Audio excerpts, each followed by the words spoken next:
ഈ റിവ്യൂ നമ്മൾ ഷൂട്ട് ചെയ്യുന്നത് ലേ ലഡാക്കിലാണ്. അപ്പോൾ കുറച്ച് സിനിമാറ്റിക് ആവാം.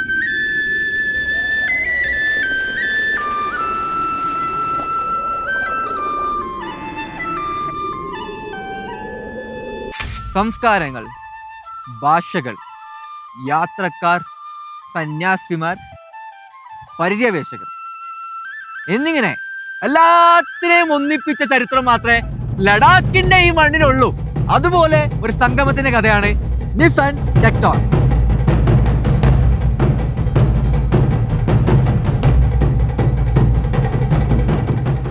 മുന്നൊക്കെ രാജ്യങ്ങളിൽ പോരടിക്കാറുണ്ടായിരുന്നു, മറ്റൊരാൾക്കും ഒന്നും ഷെയർ ചെയ്യാറില്ലായിരുന്നു. എന്നാൽ ഇപ്പൊ നിങ്ങൾക്ക് വേണമെങ്കിൽ ഗ്ലോബലൈസേഷൻ എന്ന് വിളിക്കാം. പക്ഷെ ഞാൻ വിളിക്കുന്നത് ദ കൊളാബറേഷൻ തിയറി. നിസാൻ ടെക്ടോൺ ഒരു ജാപ്പനീസ് ബ്രാൻഡും ഫ്രഞ്ച് പ്ലാറ്റ്ഫോമും ഡൈംലർ ബെൻസിന്റെ ജർമ്മൻ എഞ്ചിനും അതിനോടൊപ്പം തന്നെ ഒരു ഗ്രീക്ക് നെയിമും. ടെക്ടോൺ എന്ന് ഗ്രീക്കിൽ പറഞ്ഞു കഴിഞ്ഞാൽ അതിനർത്ഥം ക്രാഫ്റ്റ്മാൻഷിപ്പ് എന്നാണ്. പക്ഷെ ഒരു പേരിലേക്ക് എന്തിരിക്കുന്നു? ഏറ്റവും വലിയ കാര്യം, ഇത് ഇന്ത്യയിലാണ് നിർമ്മിച്ചിരിക്കുന്നത്. ഇതിനൊക്കെ മുന്നേ നമ്മൾ മലയാളീസ് നോക്കുന്നത് ഇതിൻ്റെ ലുക്സ് ആണ്. എൻ്റെ പേര് Nihal Rashid, on my 5 wheelers. Welcome to flywheel. അപ്പോൾ ലുക്സിലേക്ക് നോക്കുകയാണെങ്കിൽ നെറ്റി തന്നെ ടെക്ടോൺ എഴുതി വെച്ചിട്ടുണ്ട്. ചിലർക്ക് ഇഷ്ടപ്പെടും, ചിലർക്ക് ഇഷ്ടപ്പെടില്ല. പിന്നെ സെക്കൻഡ്ലി ഷീറ്റ് മെറ്റൽ നോക്കുകയാണെങ്കിൽ ഡസ്റ്ററുമായിട്ട് യാതൊരു ചേഞ്ചും ഇല്ല. അതുകൊണ്ട് തന്നെ അതിൻ്റെ എല്ലാ മസിലും ഇവിടെയും കാണാൻ പറ്റുന്നുണ്ട്. And this is very beautiful. നമ്മൾ അകത്തുനിന്ന് യാത്ര ചെയ്യുമ്പോഴും ഈ രണ്ട് എൻഡ് പോയിന്റ്സ് നമുക്ക് വണ്ടിയുടെ സൈസ് മനസ്സിലാക്കാൻ നന്നായിട്ട് ഹെൽപ്പ് ചെയ്യുന്നുണ്ട്.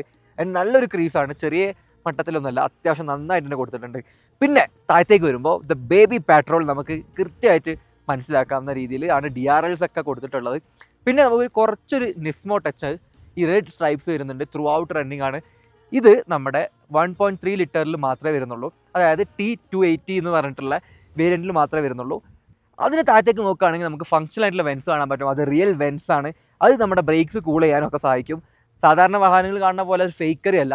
അതിൻ്റെ താഴത്ത് നമുക്ക് നല്ല ബുച്ചായിട്ടുള്ള ഒരു ബാഷ് പ്ലേറ്റ് പോലെ തോന്നിക്കുന്ന കൈൻഡ് ഓഫ് ഒരു വലിയ റേഡിയേറ്റർ ഉണ്ട്. അതിൻ്റെ താഴെ കുറച്ച് സിൽവർ ഫിനിഷും കൊടുത്തിട്ടുണ്ട്. ബട്ട് ഓൾ പ്ലാസ്റ്റിക് ആണ്. ഇനി സൈഡിലേക്ക് വരികയാണെങ്കിൽ എന്നെ ഏറ്റവും അട്രാക്ട് ചെയ്ത കാര്യം ഈ അലോയ് വീൽസ് ആണ്. സാധാരണ എനിക്ക് ഡയമണ്ട് കട്ട് അത്ര ഇഷ്ടമല്ല, ബട്ട് ഈ ഒരു ഡിസൈൻ നന്നായിട്ട് ചേരുന്നുണ്ട് ഈ വാഹനത്തിനോട്. കുറച്ച് പ്രീമിയം ഫീൽ വരുന്നുണ്ട്. ഒരു 18 ഇഞ്ചേഴ്സ് ആണ്. സെഗ്മെൻറ്റിൽ തന്നെ വൺ ഓഫ് ദി വൈഡസ്റ്റ് ആയിട്ടുള്ള സെക്ഷൻ ടയേഴ്സ് ആണ്. അതിൻ്റെ ഗ്രിപ്പും നമുക്ക് കിട്ടാറുണ്ട്.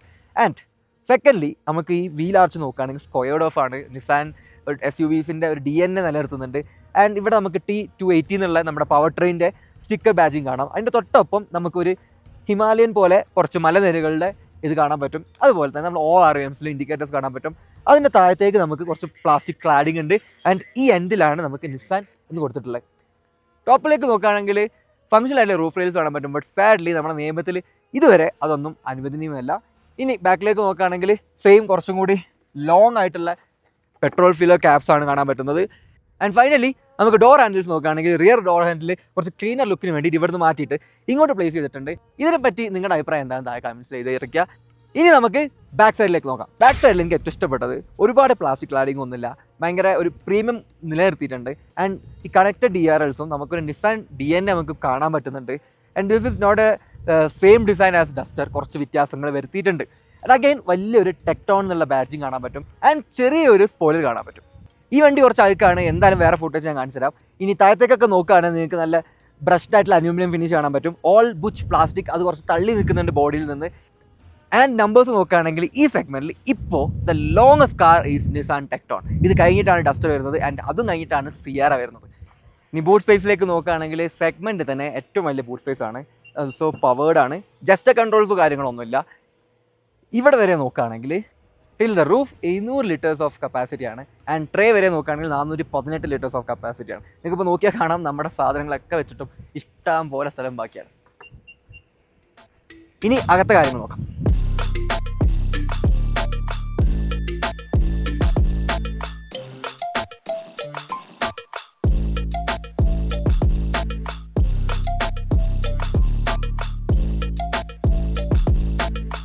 ഇനി ഇൻറ്റീരിയേഴ്സിലേക്ക് വരികയാണെങ്കിൽ കംപ്ലീറ്റ്ലി സെയിം ലേ ഔട്ടാണ്. ബട്ട് ആദ്യം തന്നെ ഒരു സീക്രട്ട് മെസ്സേജ് ഞാൻ കാണിച്ചു തരാം. ഇവിടെ പാസഞ്ചറുടെ ഫ്രണ്ടിൽ തന്നെ ഒരു 5 ലൈൻസ് കാണാൻ പറ്റും. 2 വെർട്ടിക്കലും 3 ഹൊറിസോണ്ടലും. 2 എന്ന് ജാപ്പനീസിൽ പറഞ്ഞു കഴിഞ്ഞാൽ നീ എന്നാണ് പറയുക. 3 എന്ന് ജാപ്പനീസിൽ പറയുന്നത് സാൻ എന്നാണ്. അതായത് ഇത് കൂട്ടി വായിച്ചാൽ നിസാൻ എന്ന ഒരു സീക്രട്ട് മെസ്സേജാണ് അവിടെ കൊടുത്തിട്ടുള്ളത്. ഒരു ഈസ്റ്റർ എഗ് ആണ്, ഇൻട്രസ്റ്റിംഗ് ആയിട്ട് തോന്നി. ഇനി ബാക്കി കളേഴ്സ് നോക്കുകയാണെങ്കിൽ കംപ്ലീറ്റ്ലി ഡിഫറെൻ്റ് ആണ്. ഒരു പേർപ്പിൾ കൊടുത്തിട്ടുണ്ട്, റോസ് ഗോൾഡ് കൊടുത്തിട്ടുണ്ട്, ബ്ലാക്ക് പിയാനോ ബ്ലാക്ക് കൊടുത്തിട്ടുണ്ട്, അതുപോലെ തന്നെ കുറച്ചുകൂടി വൈറ്റ് ക്രീമി ആയിട്ടുള്ള കളേഴ്സ് കൊടുത്തിട്ടുണ്ട്. ആൻഡ് ഈ ഒരു വൈറ്റ് ക്രീമി ആയതുകൊണ്ട് കുറച്ചുകൂടെ ഒരു ലൈറ്റർ ഫീൽ ആയതുകൊണ്ട് കുറച്ചും കൂടി റൂമി ആയിട്ട് തോന്നുന്നുണ്ട്. പക്ഷേ ഈ ഒരു പനോറാമിക് സൺറൂഫിൻ്റെ ബട്ടൺസ് മാത്രം ബ്ലാക്കിലായത് കുറച്ചൊരു ഔട്ട് ഫിറ്റിംഗ് ആണ്. അത് മാത്രം ഇതിൽ അത്ര നല്ലതായിട്ട് എനിക്ക് തോന്നിയില്ല. ബാക്കി സീറ്റ്സിലേക്ക് തന്നെ വരികയാണെങ്കിൽ ഈ വൈറ്റ് സീറ്റ്സ് ആകുമ്പോൾ മെയിൻ്റെനൻസ് കുറച്ച് ബുദ്ധിമുട്ടായിരിക്കും. ആൻഡ് സെക്കൻഡ്ലി ഇതിലും കുറച്ച് പേർപ്പിൾ ആയിട്ടുള്ള കളേഴ്സ് കൊടുത്തിട്ടുണ്ട് സൈഡ്സിലൊക്കെ. പിന്നെ ഇതിന് ലംബ സപ്പോർട്ടും ഉണ്ട്. ആൻഡ് സെഗ്മെൻറ്റിൽ എല്ലാ വാഹനങ്ങൾക്കും അങ്ങനെയൊന്നുമില്ല. പിന്നെ അത് കൂടാതെ തന്നെ driver and passenger seat powered ആണ്, അതുപോലെ തന്നെ വെന്റിലേറ്ററുമാണ്. പക്ഷേ വെന്റിലേഷന് ബട്ടൺ കൊടുത്തിരിക്കുന്നത് കുറച്ച് ഓക്വേർഡ് ആയിട്ടുള്ള സ്ഥലത്താണ്. അതുകൊണ്ട് അത് ഓൺ ആണോ ഓഫ് ആണോ എന്ന് കണ്ടുപിടിക്കാൻ കുറച്ച് ബുദ്ധിമുട്ടാണ്. ഇനി മറ്റു കാര്യങ്ങൾ നോക്കുകയാണെങ്കിൽ ഏറ്റവും അപ്രീഷിയേറ്റ് ചെയ്യേണ്ട കാര്യം ഇതിലെ ഫിസിക്കൽ ബട്ടൺസ് ആണ്. എല്ലാത്തിനും ബട്ടൺസ് ഉണ്ട്. ഇപ്പോൾ എസിൻ്റെ കാര്യത്തിലാണെങ്കിലും ഓരോ കാര്യത്തിനും ബട്ടൺസ് എടുത്തിട്ടുണ്ട്. പിന്നെ നമുക്ക് എയർ പ്യൂരിഫയർ വരുന്നുണ്ട്. വോളിയൂംസിന് ഒറ്റ നോട്ടിൽ ബട്ടൺസ് കാണുന്നില്ലെങ്കിലും ഇവിടെ ടോപ്പിൽ കൊടുത്തിട്ടുണ്ട് ഇൻഫോർടൈൻമെൻറ്റ് നല്ല ക്രിസ്പാണ്, ക്ലീൻ ആണ്. കുറച്ച് ബഗ്സ് ഒക്കെ ഉണ്ട്, അതൊക്കെ OTA വെച്ചിട്ട് അപ്ഡേറ്റ് ചെയ്യും. നമുക്ക് എസിൻ്റെ കാര്യത്തിൽ ഫസ്റ്റ് ഡേ ബഗ് ഉണ്ടായിരുന്നു, പിന്നെ അത് കംപ്ലീറ്റ്ലി പോയി. അപ്ഡേറ്റ് വന്നു കഴിഞ്ഞാൽ അതൊക്കെ ശരിയാവും. പിന്നെ ഇതിൻ്റെ ഏറ്റവും വലിയ ഹൈലൈറ്റ് എന്താണെന്ന് വെച്ചാൽ അതൊരു ബിൽഡ് ഇൻ ഗൂഗിൾ ആയിട്ടുള്ള ഇൻഫോർടൈൻമെൻറ്റ് ആൻഡ് ഡ്രൈവേഴ്സ് ഡിസ്പ്ലേ ആണ്. ഇതിന് ഗുണം എന്താ വെച്ച് കഴിഞ്ഞാൽ ഇതിൽ നമുക്ക് ഫോൺ കണക്ട് ചെയ്യാതെ തന്നെ ഇതിൽ ഗൂഗിൾ മാപ്സും യൂട്യൂബും കാര്യങ്ങളെല്ലാം ഓടിക്കാൻ പറ്റും. അത് കൂടാതെ തന്നെ ജെമിനി ഉണ്ട് ഇതിൽ. അതുകൊണ്ട് നമ്മൾ AI-നെ എടുത്ത് സംസാരിക്കുന്ന പോലെ തന്നെ ഈ വാഹനത്തിനോടും സംസാരിക്കാം. ഇനി നിങ്ങൾക്ക് മലയാളത്തിൽ വേണമെങ്കിൽ പോലും പറഞ്ഞാൽ അതിന് കൃത്യമായിട്ട് മനസ്സിലാവും. ഇനി 360 ഡിഗ്രി ക്യാമറ ഇതിലുണ്ട്, ബട്ട് അത്രത്തോളം നല്ലതല്ല. ക്ലാരിറ്റി വളരെ മോശമാണെന്ന് തന്നെ പറയാം. കുറച്ചുകൂടി ബെറ്റർ ആക്കായിരുന്നു. ഇനി മറ്റ് സ്റ്റോറേജ് സ്പേസുകൾ നോക്കുകയാണെങ്കിൽ കബി ഹോൾഡേഴ്സ് ഇവിടെ 2 കൊടുത്തിട്ടുണ്ട്. ആൻഡ് ഇത് ഡിറ്റാച്ചബിൾ ആണ്, അപ്പോൾ നമുക്ക് വലിയൊരു സ്പേസ് അവിടെ കിട്ടും. പിന്നെ ഹാൻഡ് റെസ്റ്റിൻ്റെ താഴെ നോക്കുകയാണെങ്കിൽ നല്ല ഡീപ്പായിട്ട് തന്നെ സ്പേസ് കൊടുത്തിട്ടുണ്ട്. ഇവിടെയൊക്കെ നല്ല റോസ് ഗോൾഡ് ആണ് ഫിനിഷ് കൊടുത്തിട്ടുള്ളത്. ഇവിടെ വേണമെങ്കിൽ ഒരു ഫോൺ ഇങ്ങനെ വെക്കാം. പിന്നെ നമ്മുടെ ഗിയർ ഷിഫ്റ്റർ പോർഷയിലൊക്കെ കാണുന്ന പോലെ ഈ ട്രിമ്മറൊക്കെ പോലെ ചെറിയ ഒരു സാധനമാണ്. ഇതിന് ഷിഫ്റ്റർ എന്നാണ് പറയുക. അതുപോലെ പാർക്ക് ബട്ടൺ ഇവിടെ കൊടുത്തിട്ടുള്ളത്. പിന്നെ ഇവിടെ 2 C-ടൈപ്പ് ചാർജിങ്ങും കൊടുത്തിട്ടുണ്ട്. അതുപോലെ തന്നെ 12 വോൾട്ട് സോക്കറ്റും കൊടുത്തിട്ടുണ്ട്. പിന്നെ ഇവിടെ വയർലെസ് ചാർജർ വിത്ത് വെന്റിലേഷനും കൊടുത്തിട്ടുണ്ട്. അതുകൊണ്ട് തന്നെ ഫോൺ ഹീറ്റ് ആവില്ല. പക്ഷേ ഡസ്റ്ററിൽ ഇവിടെ ഒരു മാക്സേഫ് വയർലെസ് ചാർജർ ആയിരുന്നു. അതായത് നിങ്ങൾ ഐഫോൺ ഉണ്ടെങ്കിൽ കറക്റ്റായിട്ട് അവിടെ മാഗ്നറ്റിക്കലി സ്ലോട്ട് ചെയ്യായിരുന്നു. ഇതിൽ അതെടുത്ത് കളഞ്ഞിട്ടുണ്ട്. ഇനി ബാക്കി കാര്യങ്ങളെല്ലാം വളരെ സിമിലർ ആണ്. സ്റ്റിയറിങ്ങും എല്ലാം ഡസ്റ്ററിന് അതുപോലെ തന്നെയാണ്. കാരണം ഇവിടെ പിയാനോ ബ്ലാക്ക് ബട്ടൺസും ഇവിടെ ഒരു എക്സ്ട്രാ സ്റ്റോക്ക് കാണാൻ പറ്റും. അതിലാണ് നമ്മൾ മ്യൂസിക് കൺട്രോൾസും കാര്യങ്ങളൊക്കെ വെരി യൂസ്ഫുൾ ആണ്. ഒന്ന് പഠിച്ചു കഴിഞ്ഞാൽ ഉപയോഗിക്കാൻ വളരെ യൂസ്ഫുൾ ആണ്. ബാക്കി സ്റ്റോക്സ് ഒക്കെ നോർമലാണ്. പിന്നെ മറ്റൊരു കാര്യം ഇതിൽ അഡീഷണലി വന്നിട്ടുള്ളത് ഇതിൻ്റെ ഡ്രൈവേഴ്സ് ഡിസ്പ്ലേയിലുള്ള 2 റൗണ്ട് ഡയൽസ് ആണ്. ഡസ്റ്ററിൽ എനിക്ക് ഏറ്റവും വലിയ കംപ്ലയിൻറ്റ് അതായിരുന്നു. ഭയങ്കര ഗെയിമിംഗ് പോലെ ചൈൽഡിഷായി ഇതിൻ്റെ മൊത്തം ഗ്രാഫിക്സ്, ഒരുപാട് കളേഴ്സൊക്കെ. ഇതിൽ കുറച്ചുകൂടി ക്ലാസി കളേഴ്സാണ്. അതിന് കൂടെ തന്നെ നമുക്കിപ്പോൾ ഈ 2 ഡയൽസും കൂടി കിട്ടുമ്പോൾ ശരിക്കും ആ റവ് പോകുന്നതും RPM റൈസ് ചെയ്യുന്നതൊക്കെ കിട്ടും. ഇത് പ്യുവർ ഫണ്ണാണ്. അതൊരു എന്തൂസിയാസ്റ്റ് മനസ്സിലാവും. എന്നാലും ഒരു നീഡിൽസും കൂടി കൊടുക്കായിരുന്നു മോർ ഫണ്ണിന് വേണ്ടിയിട്ട്. കംപ്ലീറ്റ്ലി ഫുൾ ഡിസ്പ്ലേയിലും മാപ്പ് കാണാൻ പറ്റും. പിന്നെ ADASൻ്റെ ഫീച്ചേഴ്സ് എല്ലാം അതിൽ കാണും. അതേപോലെ സൈൻസ് ഒക്കെ ഡിറ്റക്ട് ചെയ്യും. And this is well and good. ഇനി ലാസ്റ്റ്ലി നമുക്ക് തൈ സപ്പോർട്ടൊക്കെ നോക്കുകയാണെങ്കിൽ ഇച്ചിരി കുറവാണ്. തൈ സപ്പോർട്ട് എക്സ്റ്റെൻഡ് ചെയ്യാൻ പറ്റില്ല. അതുപോലെ നിങ്ങൾ നല്ല ഹൈറ്റുള്ള ആളാണെങ്കിലും ഇവിടെ നിങ്ങൾക്ക് കുറച്ച് ക്രാംഡായിട്ട് തോന്നും. അതിൻ്റെ മാക്സിമം നിങ്ങൾ ബാക്കിലേക്ക് ഇട്ടാലും മാക്സിമം ഉയർത്തിയാലും ഒന്നും അത്രത്തോളം സ്പേസ് ഇല്ല. ഇതേ അവസ്ഥ തന്നെയാണോ ബാക്കിൽ നിന്ന് ചെക്ക് ചെയ്യാം. നിങ്ങൾ പുറകിലിരുന്ന് യാത്ര ചെയ്യാനാണ് ഈ വാഹനം വായിക്കുന്നതെങ്കിൽ ശരിക്കും ഇതിൻ്റെ സീറ്റ് കയറുന്നത് ഈ എക്സ്പീരിയൻസ് ആണ്. അണ്ടത്തെ സപ്പോർട്ട് നോക്കുകയാണെങ്കിലും ലാക്കിംഗ് ആണ്. ആൻഡ് സ്പേസ് നോക്കുകയാണെങ്കിലും ലാക്കിംഗ് ആണ്. ഫ്രണ്ടിലേക്ക് കാലം അത്ര പോകുന്നുമില്ല. നീ റൂം എനിക്ക് അഡിക്വേറ്റ് ആണ്. പക്ഷേ എന്നെക്കാൾ ഹൈറ്റുള്ള ഒരാളാണെങ്കിൽ കുറച്ച് ടൈറ്റർ ആയിരിക്കും. അത് മാത്രമല്ല സെഗ്മെൻറ്റിൽ എല്ലാ വാഹനങ്ങൾക്കും ഇതിനേക്കാളും സ്പേസ് ഫീൽ ചെയ്യുന്നുണ്ട്. പിന്നെ നമുക്ക് ഇവിടെ ഒരു ബോട്ടിൽ ഇവിടെ പോകും. പക്ഷേ ഫ്രണ്ടിലെ ബോട്ടിൽ ഹോൾഡേഴ്സ് നോക്കുകയാണെങ്കിലും ചെരിച്ചു വെച്ചാലേ പോകത്തുള്ളൂ. അധികം സ്പേസ് ഇവിടെ ഒന്നും കാണുന്നില്ല. ഇനി മറ്റു കാര്യങ്ങൾ നോക്കുകയാണെങ്കിൽ റിക്ലൈൻ ഇല്ല, സൺബ്ലൈൻഡ്സ് ഇല്ല, ബട്ട് സൺറൂഫ് ഇവിടെ വരെ വരുന്നുണ്ട്. ഇവിടെ 3 ഹെഡ്റെസ്റ്റ് വരുന്നുണ്ട്. അതുപോലെ തന്നെ 2 കബി ഹോൾസ് വരുന്നുണ്ട്. ഇവിടെ ഫോൺ ഹോൾഡറും കൊടുക്കുന്നുണ്ട്. 2 C-ടൈപ്പ് വരുന്നുണ്ട്. AC വെൻസും വരുന്നുണ്ട് റിയർ പാസഞ്ചേഴ്സിന്. അതെല്ലാം ഓക്കെയാണ്. ബട്ട് ഇതെല്ലാം പറഞ്ഞിട്ടും പുറകിൽ തന്നെ ഇരിക്കണമെന്ന് വാശിയാണെങ്കിൽ സസ്പെൻഷനും നിങ്ങൾ ഒരിക്കലും സഹായിക്കാൻ പോകുന്നില്ല.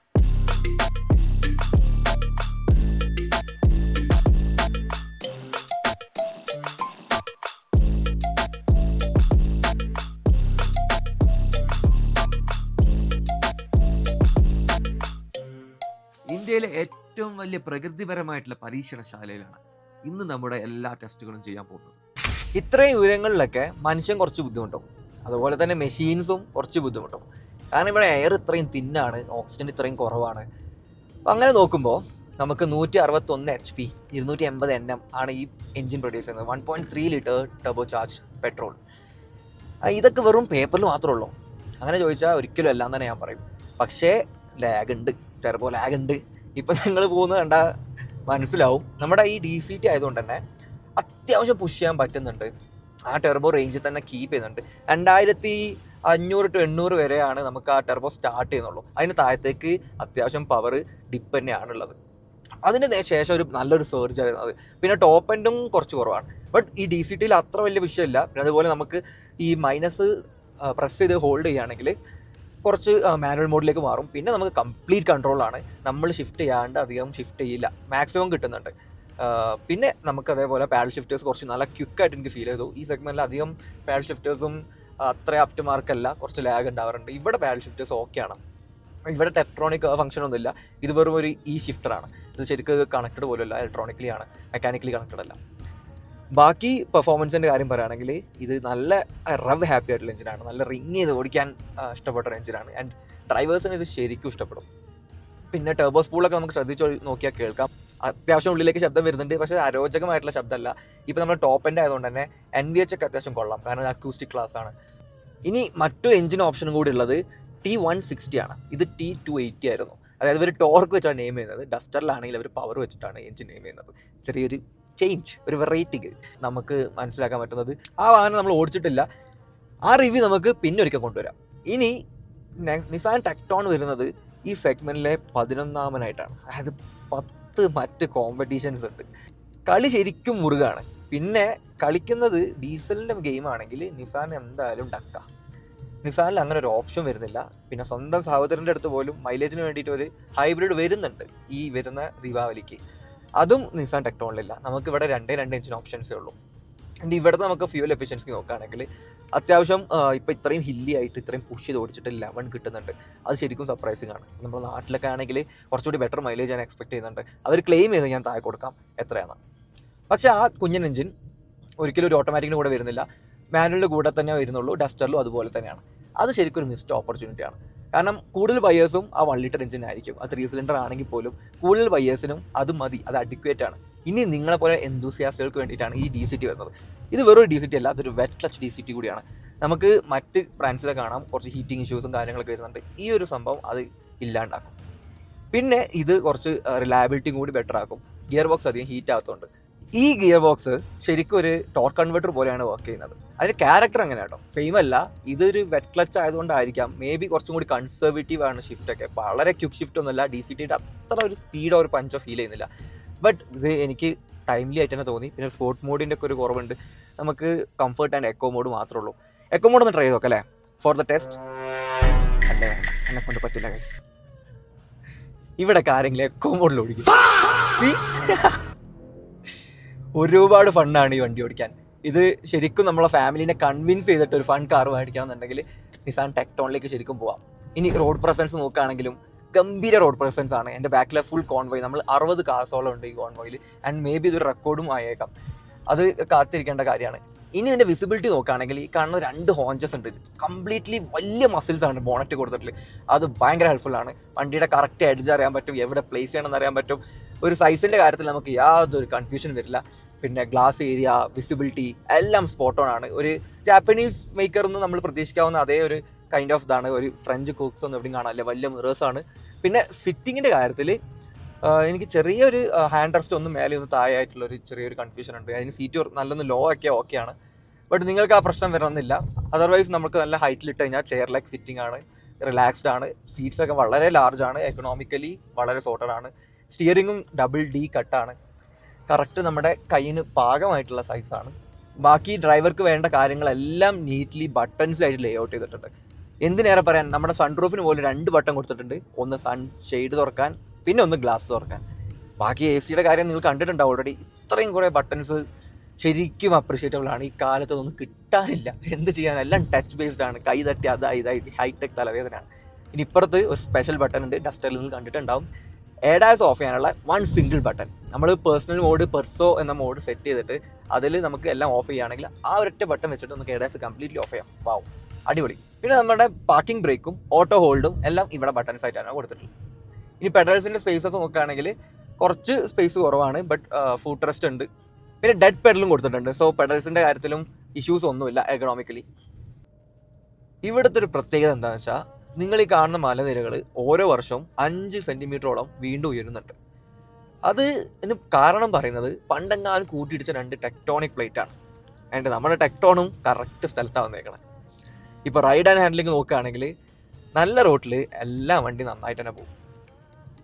ബട്ട് ഇതുപോലത്തെ റോട്ടിൽ അല്ലെങ്കിൽ കുറച്ച് ചലഞ്ചിങ് ആയ റോട്ടിൽ കോൺഫിഡൻസ് തരുന്ന ഒരു റൈഡ്, അതാണ് ടെക്ടോണിൻ്റെത്. അത് തന്നെയായിരുന്നു ഡസ്റ്ററിൻ്റെയും. ആൻഡ് ഇറ്റ്സ് വെരി സിമിലർ, ഒന്ന് തന്നെയാണെന്ന് പറയാം. ഒരു മാറ്റവും എനിക്ക് ഫീൽ ചെയ്തിട്ടില്ല. ആൻഡ് ഈ ഒരു സസ്പെൻഷനെ പറ്റി പറയുകയാണെങ്കിൽ സ്റ്റിഫാണ്. അത് വളരെ കംഫർട്ടിന് വേണ്ടിയിട്ട് ചെയ്തിട്ടുള്ള വളരെ സോഫ്റ്റ് ആയ സസ്പെൻഷൻ ഒന്നല്ല. ബട്ട് ആ ഒരു ഹാൻഡ്ലിങ് കളയാതെ തന്നെ ഇതിന് ഫ്രണ്ടും ബാക്കിലും ഒക്കെ നമുക്ക് ആൻറ്റി റോൾ ബാർസ് ഉണ്ട്, സ്റ്റെബിലൈസേഴ്സ് ഉണ്ട്. അങ്ങനെ ടെക്നോളജിക്കലി നൂതന സാങ്കേതിക വിദ്യകളെല്ലാം ഉണ്ട്. ആൻഡ് ഈ ഒരു പ്ലാറ്റ്ഫോമിന് അതൊക്കെ കേപ്പബിൾ ആണ്. അതിൻ്റെ കൂടെ തന്നെ 212 mm ആണ് ഇതിൻ്റെ ഗ്രൗണ്ട് ക്ലിയറൻസ് വരുന്നത്.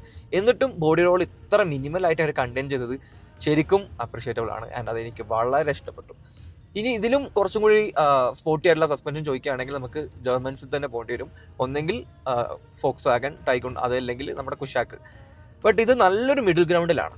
നിങ്ങൾ ഒരുപാട് സ്റ്റിഫായിട്ട് ബുദ്ധിമുട്ടണ്ട, അല്ലെങ്കിൽ ഒരുപാട് വെറും സ്പോർട്ടി അല്ല, ബട്ട് വളരെ സോഫ്റ്റായിട്ട് കംഫർട്ടായിട്ട് ഓറിയൻറ്റഡും അല്ല. ഈ തരുന്ന കോൺഫിഡൻസ് ആണ് ഇതിൻ്റെ മെയിൻ ഹൈലൈറ്റ്. ഇനി ഓർമ്മകളുടെ ഏട് തുറക്കുകയാണെങ്കിൽ ഈ സെഗ്മെൻറ്റ് തന്നെ തീ കൊളുത്തിയ അമരക്കാരാണ് ഡസ്റ്ററും ടെറാനോയും. തീ കൊളുത്തിയത് ഞാൻ പറയുമ്പോൾ 1-2 തീ പിടിച്ചായിരുന്നു, അത് വേറൊരു കഥയാണ്. ബട്ട് ഇപ്പം എന്തായാലും ആ ഒരു പ്ലാറ്റ്ഫോം ഒന്നല്ല. ആൻഡ് സേഫ്റ്റിയുടെ കാര്യത്തിലും ഒരുപാട് മുന്നോട്ട് പോയിട്ടുണ്ട്.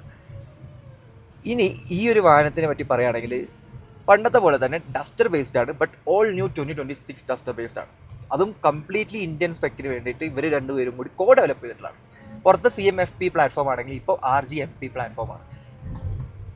അത് ഇന്ത്യക്കായിട്ട് ഒരുപാട് മാറ്റം വന്നിട്ടുണ്ട്. ആൻഡ് ഇന്ത്യയിലാണ് ലോകത്ത് തന്നെ ഇപ്പോൾ one of the most advanced ആയിട്ടുള്ള ടെക്ടോൺ ആൻഡ് ഡസ്റ്റർ വരുന്നത്. നമുക്ക് വേണ്ടിയിട്ടാണ് ഈ പനോറമിക് സൺറൂഫ് മുതൽ ഒരുപാട് ഫീച്ചേഴ്സ് ആഡ് ചെയ്തിട്ടുള്ളത്. ബട്ട് ഈ പനോറമിക് സൺറൂഫ് ടോപ്പ് വേരിയന്റിൽ മാത്രമേ അവൈലബിൾ ഉള്ളൂ. ആ ഒരു കാര്യം കൂടി നിങ്ങൾ നോട്ട് ചെയ്യാം. അപ്പോൾ നിങ്ങൾ എന്നോട് പറയാം, ഇത് ശരിക്കും ഒരു ആപ്റ്റ് ആയിട്ടുള്ള പിൻഗാമിയാണോ നമ്മുടെ ടെറാനോ വെച്ച് നോക്കുമ്പോൾ? നമ്മളിപ്പോൾ ശരിക്കും ഓടിക്കുന്നത് ഇക്കാലത്തെ സിൽക്ക് റൂട്ട് എന്ന് വേണമെങ്കിൽ പറയാം അല്ലേ, മോഡേൺ എറ സിൽക്ക് റൂട്ട്. പണ്ട് കാലത്ത് ഇവിടെ റോഡും ടാറും ഒന്നും ഇല്ല. ബട്ട് ഇതിലൂടെ ആയിരുന്നു സിൽക്കും ട്രേഡും കാര്യങ്ങളും വാണിജ്യം എല്ലാം നടന്നിട്ടുണ്ടായിരുന്നത്. ആൻഡ് അപ്പോൾ അന്ന് എത്ര ശ്രമകരമായിരിക്കും ഞാനിങ്ങനെ ആലോചിച്ച് പോവാണ്. ബട്ട് ഇവിടെ എനിക്ക് ഏറ്റവും കൂടുതൽ ഇഷ്ടപ്പെട്ടതിൻ്റെ ഹാൻഡ്ലിങ്ങാണ്. പോയിന്റ് ചെയ്യുന്നത് എവിടെയാണോ അവിടെ കറക്റ്റായിട്ട് നിൽക്കുന്നുണ്ട്. ടയറിൻ്റെ ഗ്രിപ്പ്, മെക്കാനിക്കൽ ഗ്രിപ്പൊക്കെ വേറെ ലെവൽ. ഈ സെഗ്മെൻറ്റിൽ ഞാൻ എല്ലാ വണ്ടി ഓടിച്ചിട്ടുണ്ട്. അതെന്ന് വെച്ച് നോക്കുമ്പോൾ ഇത് വൺ ഓഫ് ദി ബെസ്റ്റ് തന്നെയാണ്. മേ ബി സ്റ്റിയറിംഗ് കുറച്ചും കൂടി ഡയറക്റ്റ് ആവാം. ഇപ്പോൾ പെർഫോമൻസ് എന്തൂസിയാസ്റ്റ് നോക്കുകയാണെങ്കിൽ കുറച്ചും കൂടി ബെറ്റർ സ്റ്റിയറിംഗ് ഈ സെഗ്മെൻറ്റിലുണ്ട്. അതിന് വേണ്ടി ഒരു സൊല്യൂഷൻ ട്രൈ ചെയ്യുന്നുണ്ട്. ഈ സ്റ്റിയറിങ്ങിന് 2 മോഡ്സ് കൊടുത്തിട്ടുണ്ട്, ലോ ആൻഡ് ഹൈ. ഹൈ എന്ന് പറയുമ്പോൾ കുറച്ചും കൂടി സ്റ്റിയറിംഗ് ഹെവി ആയിട്ട് ഫീൽ ചെയ്യും. അതുപോലെ ലോയിൽ കുറച്ചും കൂടെ ലൈറ്ററാണ് സ്റ്റിയറിംഗ് ഫീഡ്ബാക്ക്. പക്ഷേ എനിക്ക് ഇഷ്ടപ്പെട്ടത് ഹൈ ആണ്. എന്നാലും സിറ്റിയിലൊക്കെ നല്ലത് ലോ തന്നെയാണ്. 2 മോഡിലും ഒരുപാട് സ്റ്റിഫ് ഒന്നും ആവില്ല. നിങ്ങൾ അത് എക്സ്പെക്ട് ചെയ്യുകയാണെങ്കിൽ ഇതിലും നല്ല സ്റ്റിയറിംഗ് ഞാൻ നേരത്തെ ഉണ്ടെന്ന് പറഞ്ഞു. ബട്ട് ഹാൻഡ്ലിംഗ് വെച്ച് നോക്കുകയാണെങ്കിൽ യാതൊരു കുറ്റവും പറയാനില്ല. പോയിന്റ് ചെയ്യുന്നത് എവിടേക്കാണോ അങ്ങോട്ട് തന്നെ പോകുന്നുണ്ട്. പിന്നെ ഒരു വിഷമമുള്ള കാര്യം പറയുകയാണെങ്കിൽ ട്രാക്ഷൻ കൺട്രോൾ എത്ര ഓഫ് ചെയ്താലും വീണ്ടും വീണ്ടും കയറി വരും. അത് നമ്മൾ ജസ്റ്റ് ആ കറക്റ്റ് ടേണിലായിരിക്കാം ചിലപ്പോൾ ആ ട്രാക്ഷൻ കൺട്രോൾ വീണ്ടും വരുന്നത്. അത് സേഫ്റ്റിയുടെ ഭാഗമാണ്. സേഫ്റ്റിയുടെ ഭാഗം നിൽക്കുക ADASൻ്റെ ഇഷ്ടം പോലെ ഫീച്ചേഴ്സ് ഉണ്ട്. ആൻഡ് അഡാപ്റ്റീവ് ക്രൂസ് കൺട്രോളൊക്കെ നമ്മൾ ട്രൈ ചെയ്തു. അതേപോലെ ലെയിൻ ഡിപ്പാച്ചർ ട്രൈ ചെയ്തു. പിന്നെ ബ്ലൈൻഡ് സ്പോട്ട് മോണിറ്ററിങ് എല്ലാം അടിപൊളിയായിട്ട് വർക്ക് ചെയ്യുന്നുണ്ട്. ADASൻ്റെ കാര്യത്തിൽ യാതൊരു മിസ്റ്റേക്കും ഇല്ല. അതിൻ്റെ റഡാർ ബേസ്ഡ് ആണ്. കുറച്ചുകൂടെ ഇങ്ങനത്തെ ഫോഗി കണ്ടീഷനിൽ പോലും ബുദ്ധിമുട്ടുകളൊന്നുമില്ല. പിന്നെ സ്റ്റാൻഡേർഡ് ആയിട്ട് നമുക്ക് 6 എയർ ബാഗ്സ് ബേസ് മോഡൽ മുതലേ വരുന്നുണ്ട്. അപ്പോൾ അങ്ങനെയും സേഫ്റ്റിയുടെ കാര്യത്തിൽ സോർട്ടഡ് ആണ്. ബട്ട് ഈ വണ്ടി ക്രാഷ് ടെസ്റ്റ് ചെയ്തിട്ടില്ല, പക്ഷേ 5 സ്റ്റാർ ഉണ്ട്. അതിന് കാരണം വേറെ ഒന്നുമല്ല, ഡസ്റ്റർ ക്രാഷ് ടെസ്റ്റ് ചെയ്തിട്ടുണ്ട് ലാസ്റ്റ് ഏപ്രിലിൽ. അപ്പോൾ അതിന് 5 സ്റ്റാർ കിട്ടി. അപ്പം BNCAP പറഞ്ഞു അത് തന്നെ മതി നിങ്ങൾ ഈ വണ്ടിക്കും, കോർപ്പറേറ്റ് ട്വിൻസ് ആണല്ലോ. അപ്പോൾ ഇവർ തമ്മിൽ തന്നെ ആ കാര്യം ഡീലായിട്ടുണ്ട്. റൈഡിൻ്റെ കാര്യത്തിലാണെങ്കിലും സേഫ്റ്റിയുടെ കാര്യത്തിലാണെങ്കിലും ഡസ്റ്ററും ടെക്ടോണും യാതൊരു മാറ്റമില്ല. പക്ഷേ നിങ്ങളുടെ അഭിപ്രായത്തിൽ ശരിക്കും ഓരോ വണ്ടിക്കും സെപ്പറേറ്റ് സേഫ്റ്റി റേറ്റിംഗ് വേണോ, അതോ ഇതുപോലെ ഷെയർ ചെയ്യുന്നത് ശരിയാണോ? അത് നിങ്ങൾ താഴെ കമൻറ്റ്സിൽ അറിയിക്കാം. സോ ഒരു ഗ്രൗണ്ട് അപ്പ് നിസാൻ വാഹനം എന്നല്ലെങ്കിലും ഒരു കോ ഡെവലപ്മെൻറ്റ് നമുക്ക് ക്ലിയർ ആയിട്ട് കാണാൻ പറ്റുന്നുണ്ട്. ആൻഡ് നിസാൻ്റെ പെട്രോൾ ഡിസൈനാണ് നമ്മൾ ആദ്യം തന്നെ പറഞ്ഞു, ഒരു ബേബി പെട്രോളാണ്. സോ അതിനുള്ള SUV ക്യാരക്ടേഴ്സ് അവരൊരിക്കലും മോശം വരുത്തിയിട്ടില്ല. 27 വർഷത്തോളം SUV ലെഗസി നിസാന് തന്നെ ഉണ്ട്. പിന്നെ ഇന്ത്യയിൽ നമുക്ക് വലിയ വലിയ നിസാൻ SUVs കിട്ടിയിട്ടില്ല എന്നുള്ള സങ്കടം മാത്രം. ഇനി ഫൈനലി നേരത്തെ ഞാൻ പറഞ്ഞ ആ ഡീസലിൻ്റെ മിസ്സിങ്, അത് വലിയൊരു വിടവായിട്ട് നിൽക്കുന്നുണ്ട്. ബട്ട് സെഗ്മെൻറ്റിലെ നല്ലൊരു ഡീസൽ നോക്കുകയാണെങ്കിൽ കിയ, ഹ്യുണ്ടായിക്ക് മാത്രമേ ഉള്ളൂ. മറ്റേ ഡീസൽസൊക്കെ അതും ഔട്ട്ഡേറ്റഡ് ആണ്. ഇനി BS7 വരുമ്പോൾ എന്തായിരിക്കും അതിൻ്റെ അവസ്ഥ എന്നറിയില്ല. പക്ഷെ എന്നിരുന്നാലും ഒരു മൈലേജ് യൂസറിന്, അതേപോലെ ഹൈവേ യൂസറിന്, അതുപോലെ ടോർക്ക് ഹാപ്പി ആയിട്ടുള്ള ഒരു യൂസറിന് അതാണ് ദ ബെസ്റ്റ് ഓപ്ഷൻ. അതുപോലെ തന്നെ ആഡ് ബ്ലൂ, DPF അങ്ങനത്തെ തലവേദനകളും അതിൻ്റെ കൂടെ ഉണ്ടെന്നുള്ളത് സത്യാവസ്ഥയാണ്. ഇനി ഹൈബ്രിഡും കൂടി വരികയാണെങ്കിൽ ശരിക്കും മൈലേജ് നല്ലൊരു വ്യത്യാസം വരും, നല്ല ഫ്യൂൽ എഫിഷ്യൻസി കിട്ടും. ബട്ട് അതിനുള്ള കോസ്റ്റാണ്. കാരണം ഹൈബ്രിഡ് എഞ്ചിൻ ഇന്ത്യയിൽ നിർമ്മിക്കുന്നില്ല. പക്ഷെ ആ ഒരു കോസ്റ്റ് നിസാൻ ഇപ്പോൾ പ്രോഫിറ്റബിളായി കാണുന്നില്ല എന്നുകൊണ്ട് മാത്രമാണ് അത് ഇപ്പോൾ കൺസിഡർ ചെയ്യാത്തത്. സെക്കൻഡ്ലി, നിസാൻ്റെ സ്മാർട്ട് പ്ലേ വരുന്നത് ലോ വേരിയൻസിൽ സ്പ്രെഡാണ്. അതായത് നമ്മുടെ 1 ലിറ്റർ എഞ്ചിൻ വരുന്ന 3 സിലിണ്ടർ എഞ്ചിൻ വരുന്ന 160 Nm ടോർക്ക്, നേരത്തെ ഞാൻ പറഞ്ഞ T160 എന്നുള്ള എഞ്ചിൻ വരുന്നത് കുറച്ചുകൂടെ അധികം വേരിയൻസിൽ വരുന്നുണ്ട്. അതായത് നമ്മുടെ ഡസ്റ്ററിൽ അത്ര വേരിയൻസ് വരുന്നില്ല. അപ്പം കുറച്ചും കൂടി ബയേഴ്സിന് ഓപ്ഷൻസ് കിട്ടും, അതും ലോവർ സ്പെക്ട്രത്തിൽ, കുറച്ചുകൂടി ലോവർ പ്രൈസ് സെഗ്മെൻറ്റിൽ. അപ്പം കോമ്പറ്റീഷൻ ഒന്നും കൂടി മുറുകും. അതിൽ നല്ല ഫീച്ചേഴ്സ് വരുന്നുണ്ട്. ബേസ് മോഡലിൻ്റെ തൊട്ട് മുകളിലെ മോഡലിൽ തന്നെ അത്യാവശ്യം പാക്റ്റാണ്, ഇൻഫോർടൈൻമെൻറ്റും അങ്ങനത്തെ കാര്യങ്ങളെല്ലാം അതിൽ വരുന്നുണ്ട്. പക്ഷേ അതിൽ ഒരു ഓട്ടോമാറ്റിക് വരുന്നില്ല. അവരുടെ ചെറിയ വണ്ടികളായിട്ടുള്ള മാഗ്നൈറ്റും കൈഗറും അതുപോലെ തന്നെ നമ്മുടെ നിസാൻ്റെ മറ്റു വാഹനങ്ങളിലും ഈ ഒരു CVT ഓട്ടോമാറ്റിക് വരുന്നുണ്ട്. അതല്ലെങ്കിലും ഒരു ടോക്ക് കൺവേർട്ടർ ഓട്ടോമാറ്റിക് എങ്കിലും കൊടുക്കാമായിരുന്നു. പക്ഷെ അത് എന്തായാലും നിസാൻ ഇപ്പം ചെയ്യുന്നില്ല. പിന്നെ ആ ഒരു മാനുവൽ നമ്മൾ ലൈറ്റിലൊന്ന് ഓടിച്ച് നോക്കിയിരുന്നു. നല്ല ഷോർട്ട് ത്രോ ആണ്, നല്ല ക്ലച്ച് ആക്ഷനാണ്, ഇത്തിരി സ്പ്രിങ്ങിയാണ്. എനിക്ക് ഈ T280 എഞ്ചിൻ്റെ മാനുവലിനേക്കാളും കൂടുതൽ ഇഷ്ടപ്പെട്ടത് 1 ലിറ്ററിൻ്റെ മാനുവലാണ്. എന്താ ലാൻഡ്സ്കേപ്പ്, കണ്ണെടുക്കാൻ തോന്നുന്നില്ല. പക്ഷെ വല്ലാതെ കണ്ണെടുക്കാതെ ഓടിച്ചു കഴിഞ്ഞാൽ നേരെ കൊക്കയിലുണ്ടാവും ഗുദാഹവ. അതിന് ബ്രേക്സ് നല്ലോണം ഹെൽപ്പ് ചെയ്യുന്നുണ്ട്. ബ്രേക്സിൻ്റെ ബൈറ്റ് നോക്കുകയാണെങ്കിൽ ടോപ്പ് തന്നെ ബൈറ്റ് ഉണ്ട്, അധികം പ്ലേ ഒന്നുമില്ല, ഓൺ പോയിൻ്റ് ആണ്. ആൻഡ് ഇപ്പോൾ നമുക്ക് ഇതിലൊരു ദൂഷ്യവശം പറയാനുള്ളത്, നേരത്തെ ഞാൻ പറഞ്ഞു നമുക്ക് ADASൻ്റെ ബാക്കി ഫീച്ചേഴ്സൊക്കെ ഓഫ് ചെയ്യാൻ പറ്റും. ബട്ട് ആ ബട്ടണിലും നമുക്ക് ആക്റ്റീവ് എമർജൻസി ബ്രേക്കിംഗ് ഉണ്ട്, ഓട്ടോ ബ്രേക്കിംഗ് എന്ന് പറയും നമ്മൾ. അത് ഓഫ് ചെയ്യാനുള്ളൊരു ഓപ്ഷൻ ഇല്ല. സോ കുറച്ചൊക്കെ നമ്മൾ വണ്ടികൾ ആരെങ്കിലും വട്ടം ചാടാണെങ്കിൽ അപ്പം സഡൻ അടിക്കും. പിന്നെ ബാക്കിൽ ആരെങ്കിലും ഉണ്ടെങ്കിൽ അയാൾക്ക് പിടിച്ചാൽ കിട്ടിയില്ലെങ്കിൽ നമ്മുടെ ബാക്ക് പോകും. പിന്നെ ബാക്കിനെ പറ്റി പറയുമ്പോൾ വേറൊരു കാര്യത്തിലുള്ളത് സീറ്റ്സിൻ്റെ ലാംബ സപ്പോർട്ടാണ്. ലാംബ സപ്പോർട്ട് മാനുവലാണ്. ആൻഡ് ഈ ഒരു സെഗ്മെൻറ്റിൽ അത് ചുരുക്കം ചില കാസിന് മാത്രമേ ഉള്ളൂ. സോ അതൊരു വലിയ അഡ്വാൻറ്റേജ് കൂടിയാണ്. ഏതൊരു കാരണവും ഇതൊരു എക്സ്ട്രീം ടെസ്റ്റാണ്. ഞങ്ങൾ ഇന്ത്യയിൽ തന്നെ ഇത്ര വലിയ പ്ലേ ഗ്രൗണ്ട് കിട്ടുക എന്നുള്ളത് നമുക്ക് നമ്മുടെ ഒരു ഭാഗ്യമായിട്ട് കാണാം. പിന്നെ ഇതൊരു 4x4 വാഹനമൊന്നുമല്ല, വെറും 4x2 ആണ്. അത് എന്തുകൊണ്ട് അവർ മിസ് ഔട്ട് ചെയ്യുന്നു ചോദിച്ചു കഴിഞ്ഞാൽ അതിനുള്ള ബയേഴ്സും സെഗ്മെൻറ്റും കുറവാണെന്നാണ് ഇപ്പം നിസാൻ്റെയും അതുപോലെ തന്നെ റെനോയുടെയും പഠനം. ബട്ട് നമുക്ക് ടണൽസ് ഒക്കെ കൊടുത്തിട്ടുണ്ട്, ആൻഡ് പുറത്തൊക്കെ ഇതിൻ്റെ 4x4 കൊടുത്തിട്ടുണ്ട്. സോ അങ്ങനെ നോക്കുകയാണെങ്കിൽ ഭാവിയിൽ ഡിമാൻഡ് ഉണ്ടെങ്കിൽ ഇതൊരു 4x4 ഓപ്ഷൻ വരാൻ സാധ്യതയുള്ള ഒരു വാഹനമാണ്. ബട്ട് അതിൻ്റെ മുന്നേ നിസാൻ ശരിക്കും കൊണ്ടുവരേണ്ടത് ആ ഹൈബ്രിഡ് എഞ്ചിനാണ്. ആ 1.8 ഹൈബ്രിഡ് എഞ്ചിൻ ആണ് ശരിക്കും ഒരു ഗെയിം ചേഞ്ചർ ഈ ഒരു സെഗ്മെൻറ്റിൽ. അപ്പോൾ റൈഡ്, ഹാൻഡ്ലിംഗ്, പെർഫോമൻസ് എല്ലാം കൂടി ഒറ്റയടിക്കൊന്ന് സമ്മറൈസ് ചെയ്യുകയാണെങ്കിൽ മറ്റു 1.5 എഞ്ചിൻ്റെ ഒപ്പം പിടിച്ചു നിൽക്കാൻ പറ്റുമോ ഈ 1.3ക്ക്? ഇപ്പോൾ ഹ്യുണ്ടായി കിയാണ് കൺസിഡർ ചെയ്യുന്നതെങ്കിൽ ഈക്വലി ഗുഡാണ് ഓർ മോർ ഫണ്ണാണ്. പക്ഷേ 1.5 TSI നോക്കുകയാണെങ്കിൽ നോട്ട് അപ്പ് ദെയർ.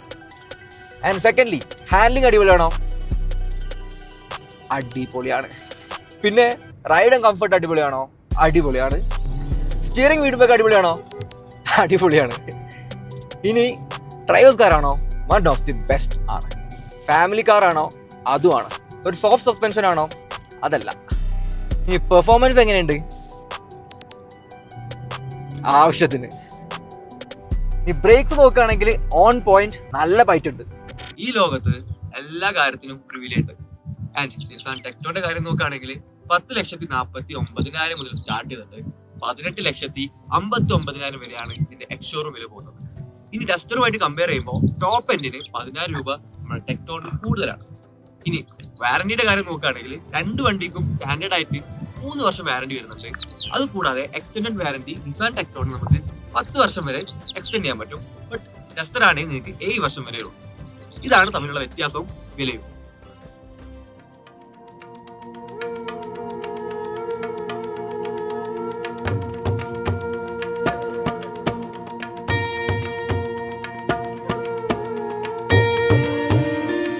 ഒരു 10 വർഷം മുന്നേ വരെ നമ്മുടെ നാട്ടിൽ വേൾഡ് കപ്പിന്റെ സമയത്ത് അർജന്റീന ഫാൻസും ബ്രസീൽ ഫാൻസും ഒരിഞ്ഞടിയായിരുന്നു. ഇപ്പോഴും ഇല്ലാതൊന്നല്ല, ബട്ട് കാലം ഒരുപാട് മാറി. നമ്മുടെ നാട്ടിൽ നോക്കിക്കഴിഞ്ഞാൽ നെയ്മറും മെസ്സിയും റൊണാൾഡോയും ഒക്കെ ഒരു പോസ്റ്ററിൽ കാണാൻ പറ്റുന്നുണ്ട്. അതൊരു വലിയൊരു മാറ്റമാണ്. അതുപോലെ തന്നെ നിങ്ങൾ എന്നിരുന്നാലും ആ ജേഴ്സി അണിയുന്നതിന് നിങ്ങൾക്ക് വ്യക്തമായൊരു കാരണം ഉണ്ടാവും. അതുപോലെ തന്നെ ഈ വാഹനം ഒരു കുപ്പായം മാറി വന്ന കാറാന്ന് പറഞ്ഞാലും നിങ്ങളത് സമ്മതിച്ചു തരണമെന്ന് യാതൊരു നിർബന്ധമില്ല. സോ നിങ്ങൾക്കിത് ചൂസ് ചെയ്യണമെങ്കിൽ വ്യക്തമായ കാരണം ഉണ്ടാവും. നിങ്ങൾ ഏത് ചൂസ് ചെയ്യുന്നത് താഴെ കമൻസിൽ എഴുതി അറിയിക്കുക. ആൻഡ് വീഡിയോയിൽ എന്തെങ്കിലും പോരായ്മ വന്നിട്ടുണ്ടെങ്കിൽ താഴെ കമൻസിൽ എഴുതി അറിയിക്കുക എന്നാണ്. എൻ്റെ പേര് Nihal Rashid. Stay safe and enjoy wheeling.